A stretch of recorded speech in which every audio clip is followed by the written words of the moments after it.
ओम शांति 7/5/2025 प्रातः मुरली। ओम शांति। बाप दादा मधुबन। बाबा के मधुर महावाक्य। मीठे बच्चे, निश्चय ज्ञान योग से बैठता, साक्षात्कार से नहीं। साक्षात्कार की ड्रामा में नूद है, बाकी उससे किसी का कल्याण नहीं होता। प्रश्न: बाप कौन सी ताकत नहीं दिखाते, लेकिन बाप के पास जादूगरी अवश्य है। उत्तर: मनुष्य समझते हैं भगवान तो ताकतमंद है, वो मरे हुए को भी जिंदा कर सकते हैं, परंतु बाबा कहते ये ताकत मैं नहीं दिखाता। बाकी कोई नोधा भक्ति करते हैं तो उन्हें साक्षात्कार करा देता हूँ। ये भी ड्रामा में नूद है। साक्षात्कार कराने की जादूगरी बाप के पास है, इसलिए कोई बच्चों को घर बैठ भी ब्रह्मा व श्री कृष्ण का साक्षात्कार हो जाता है। गीत: कौन आया मेरे मन के द्वारे। ओम शांति। ये बच्चों के अनुभव का गीत है। सत्संग तो बहुत है, खास भारत में तो ढेर सत्संग है, अनेक मतांतर है। वास्तव में वो कोई सत्संग नहीं, सत्संग एक होता है। बाकी तुम वहाँ किसी विद्वान आचार्य पंडित का मुख देखेंगे, बुद्धि उस तरफ जाएगी। यहाँ फिर अनोखी बात है, ये सत्संग एक ही बार इस संगम युग पर होता है। ये तो बिल्कुल नई बात है। उस बेहद के बाप का शरीर तो कोई है नहीं।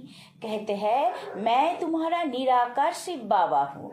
तुम और सत्संग में जाते हो तो शरीरों को ही देखते हो। शास्त्र याद कर फिर सुनाते हैं। अनेक प्रकार के शास्त्र है, वो तो तुम जन्म जन्मांतर सुनते आए हो। अब है नई बात, बुद्धि से आत्मा जानती है। बाप कहते हैं, हे मेरे सीखी लगते बच्चे, हे मेरे शालिग्रामों, तुम बच्चे जानते हो 5000 वर्ष पहले इस शरीर द्वारा बाबा ने पढ़ाया था। तुम्हारी बुद्धि एकदम दूर चली जाती है तो बाबा आया है। बाबा अक्षर कितना मीठा है, वो है मात पिता। कोई भी सुनेंगे तो कहेंगे पता नहीं इन्हों के मात पिता कौन है। बराबर वो साक्षात्कार कराते हैं तो उसमें भी वो मुझते हैं। कभी ब्रह्मा को कभी कृष्ण को देख लेते हैं तो विचार करते रहते कि ये क्या है। ब्रह्मा का भी बहुतों को घर बैठ साक्षात्कार होता है। अब ब्रह्मा की तो कभी कोई पूजा करते नहीं है, श्री कृष्ण आदि की तो करते हैं। ब्रह्मा को तो कोई जानते भी नहीं होंगे। प्रजापिता ब्रह्मा तो अब आया है, ये है प्रजापिता। बाप बैठ समझाते हैं कि सारी दुनिया पतित है तो जरूर ये भी बहुत जन्मों के अंत में पतित ठहरे। कोई भी पावन नहीं है, इसलिए कुंभों के मेले पर, हरिद्वार गंगा सागर के मेले पर जाते हैं। समझते हैं स्नान करने से पावन बन जाएंगे, लेकिन ये नदियाँ कोई पतित पावनी थोड़ी ही हो सकती। नदियाँ तो निकलती है सागर से। वास्तव में तुम हो ज्ञान गंगाए, महत्व तुम्हारा है। तुम ज्ञान गंगाए जहाँ तहाँ निकालते हो। वो लोग फिर दिखलाते हैं तीर मारा और गंगा निकली। तीर मारने की तो बात नहीं, ये ज्ञान गंगाए देश देशांतर जाती है। शिव बाबा कहते मैं ड्रामा के बंधन में बंधा हुआ हूँ। सभी का पाठ निश्चित किया हुआ है, मेरा भी पाठ निश्चित है। कोई समझते भगवान तो बहुत ताकतमंद है, मरे हुए को भी जिंदा कर सकते हैं। ये सभी गपोरे हैं। मैं आता हूँ पढ़ाने के लिए, बाकी ताकत क्या दिखाएंगे। साक्षात्कार भी जादूगरी है। नोधा भक्ति करते हैं तो मैं साक्षात्कार कराता हूँ। जैसे काली का रूप दिखलाते हैं, उन पर फिर तेल चढ़ाते हैं। अब ऐसी काली तो है नहीं, परंतु काली की नौधा भक्ति बहुत करते हैं। वास्तव में काली तो जगदम्बा है।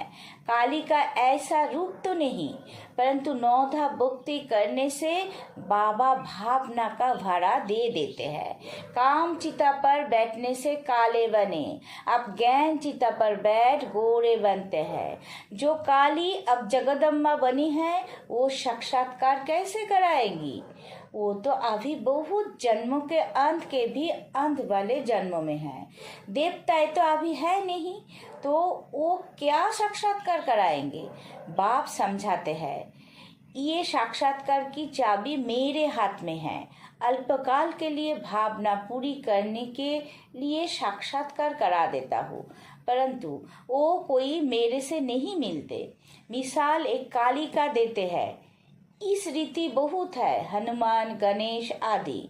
भल सिख लोग भी गुरु नानक की बहुत भक्ति करे तो उन्हें भी साक्षात्कार हो जाएगा, परंतु वो तो नीचे चले आते हैं। बाबा बच्चों को दिखलाते हैं, देखो ये गुरु नानक की भक्ति कर रहे हैं, साक्षात्कार फिर भी मैं कराता हूँ। वो कैसे साक्षात्कार कराएंगे? उनके पास साक्षात्कार कराने की चाबी नहीं है।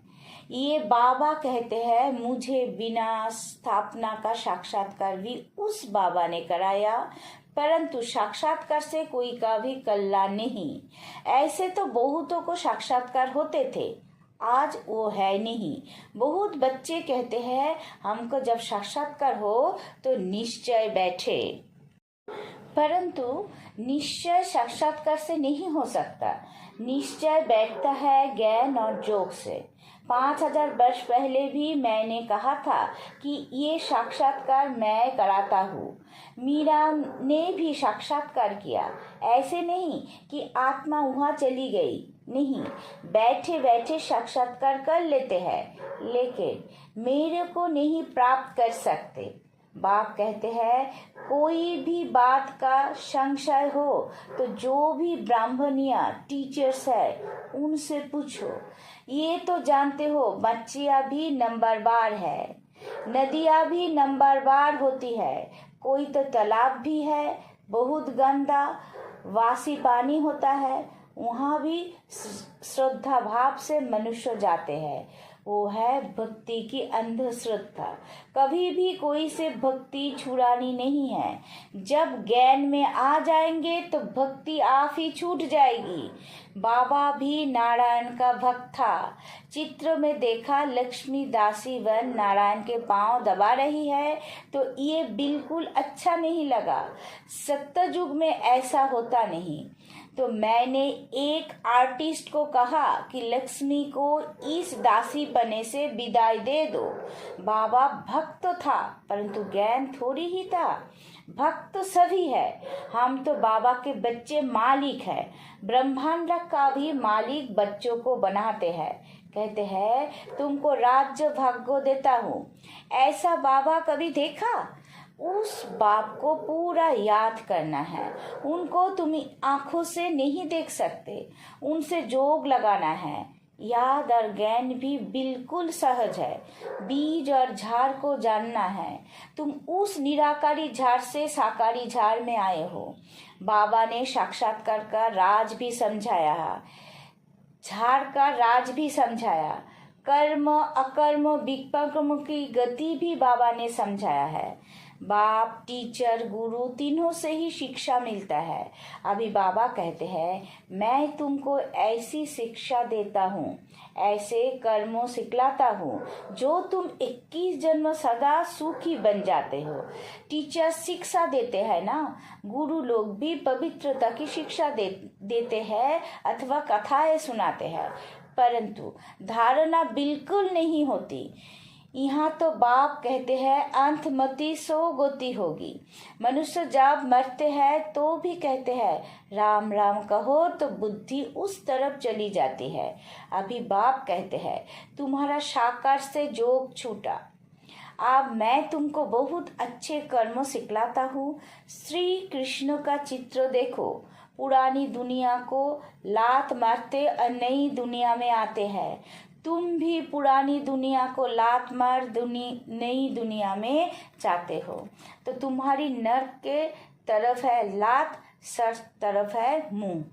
शमशान में भी अंदर जब घुसते हैं तो मुर्दों का मुंह उस तरफ कर लेते हैं, लात पिछाड़ी तरफ कर लेती है।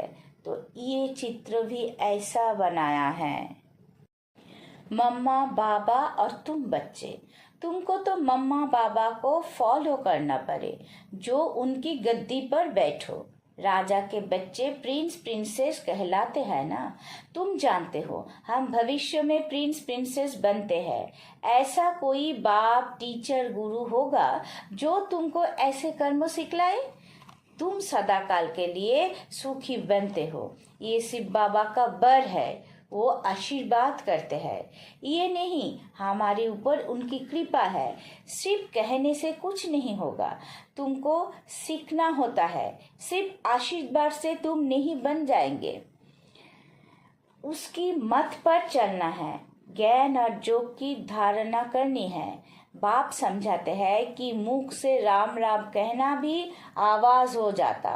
तुमको तो वाणी से परे जाना है, चुप रहना है। खेल भी बहुत अच्छे अच्छे निकलते हैं। अनपढ़े को बुद्धू कहा जाता है। बाबा कहते हैं कि आप सभी को भूलकर तुम बिल्कुल बुद्धू बन जाओ। मैं जो तुमको मत देता हूँ उस पर चलो। परम धाम में तुम सभी आत्माएं बिना शरीर के रहती हो, फिर यहाँ आकर शरीर लेती हो, तब जीव आत्मा कहा जाता है। आत्मा कहती है मैं एक शरीर छोड़ दूसरा लेती हूँ। तो बाप कहते हैं तुमको फर्स्ट क्लास कर्मों सिखलाता हूँ। टीचर पढ़ाते हैं, इसमें ताकत की क्या बात है।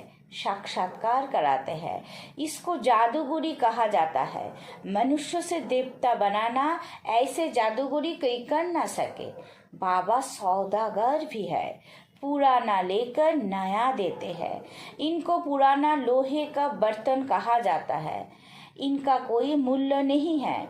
आजकल देखो तांबे के भी पैसे नहीं बनते, वहाँ तो सोने के सिक्के होते हैं। वंडर है ना, क्या से क्या हो गया है। बाप कहते हैं मैं तुमको नंबर 1 कर्मों सिखलाता हूँ। मन मना भाव हो जाओ। फिर है पढ़ाई, जिससे स्वर्ग का प्रिंस बनेंगे। अभी देवता धर्मों जो प्राय लोप हो गया है, वो फिर से स्थापन होता है। मनुष्य तुम्हारी नई बातें सुनकर वंडर खाते हैं। कहते हैं कि स्त्री पुरुष दोनों ही इकट्ठे रहो, पवित्र रह सके। ये कैसे हो सकता। बाबा तो कहते भले इकट्ठे रहो, नहीं तो मालूम कैसे पड़े। बीच में ज्ञान तलवार रखनी है, इतनी बहादुरी दिखानी है, परीक्षा होती है। तो मनुष्य इन बातों में वंडर खाते हैं, क्योंकि शास्त्र में तो ऐसी बातें है नहीं। यहाँ तो प्रैक्टिकल में मेहनत करनी पड़ती है। गांधर्व विवाह की बात यहाँ की है। अभी तुम पवित्र बनते हो तो बाबा कहते बहादुरी दिखलाओ। सन्यासियों के आगे सबूत देना है। समर्थ बाबा ही सारी दुनिया को पावन बनाते हैं। बाप कहते हैं भल साथ में रहो, सिर्फ नगन नहीं होना है। ये सभी है जुक्तियाँ, बड़ी जबरदस्त प्राप्ति है। सिर्फ एक जन्म बाबा के डायरेक्शन पर पवित्र रहना है। जोग और ज्ञान से एवर हेल्दी बनते हैं 21 जन्म के लिए। इसमें मेहनत है ना। तुम हो शक्ति सेना, माया पर जीत पहन जगत जीत बनते हो। सभी थोड़ी ही बनेंगे। जो बच्चे पुरुषार्थ करेंगे वही उच्च पद पाएंगे। तुम भारत को ही पवित्र बनाकर फिर भारत पर ही राज्य करते हो। लड़ाई से कभी सृष्टि की बात सही मिल ना सके। ये वंडर है ना। इस समय सब आपस में लड़कर खलास हो जाते हैं। मक्खन भारत को मिलता है, दिलाने वाली है वंदे मातरम। मेजोरिटी माताओं की है। अब बाबा कहते हैं जन्म जन्मांतर तुम गुरु करते आए, शास्त्र पढ़ते आए हो। अब हम तुमको समझाते हैं जज योर सेल्फ, राइट क्या है, सत्ययुग है राइटियर्स दुनिया, माया ऑन राइटियर्स बनाती है। अब भारतवासी ई रिलीजियस बन पड़े है, रिलीजन नहीं, इसलिए माइट नहीं रही है। Irreligious, unrighteous, unlawful, insolvent बन पड़े है। बेहद का बाप है, इसलिए बेहद की बातें समझाते हैं। कहते हैं कि फिर तुमको रिलीजियस मोस्ट पावरफुल बनाता हूँ। स्वर्ग बनाना तो पावरफुल का काम है, परंतु है गुप्त, इनकॉग्निटो वॉरियर्स है। बाप का बच्चों पर बहुत प्यार होता है, मत देते हैं। बाप की मत, टीचर की मत, गुरु की मत, सोनार की मत, धोबी की मत, इसमें सभी मतें आ जाती है। अच्छा, मीठे मीठे सीखी लधे बच्चों प्रति माता पिता बाप दादा का याद प्यार और गुड मॉर्निंग। रूहानी बाप की रूहानी बच्चों को नमस्ते। हम सब रूहानी बच्चों की रूहानी माता पिता बाप दादा को याद प्यार, गुड मॉर्निंग, नमस्ते नमस्ते नमस्ते। सदा रहेंगे हंसते। शुक्रिया मीठा बाबा, शुक्रिया। धारणा के लिए मुख्य सार। पहला पॉइंट, इस एक अंतिम जन्म में बाप के डायरेक्शन पर चल घर गृहस्थ में रहते पवित्र रहना है, इसमें बहादुरी दिखानी है। दूसरा पॉइंट, श्रीमत पर सदा श्रेष्ठ कर्म करने हैं, वाणी से परे जाना है। जो कुछ पढ़ा व सुना है उसे भूल बाप को याद करना है। वरदान, परिस्थितियों को गुड लक समझ अपने निश्चय के फाउंडेशन को मजबूत बनाने वाले अचल अडल भवो। कोई भी परिस्थिति आए तो आप हाई जंप दे दो, क्योंकि परिस्थिति आना भी गुड लक है। ये निश्चय के फाउंडेशन को मजबूत करने का साधन है।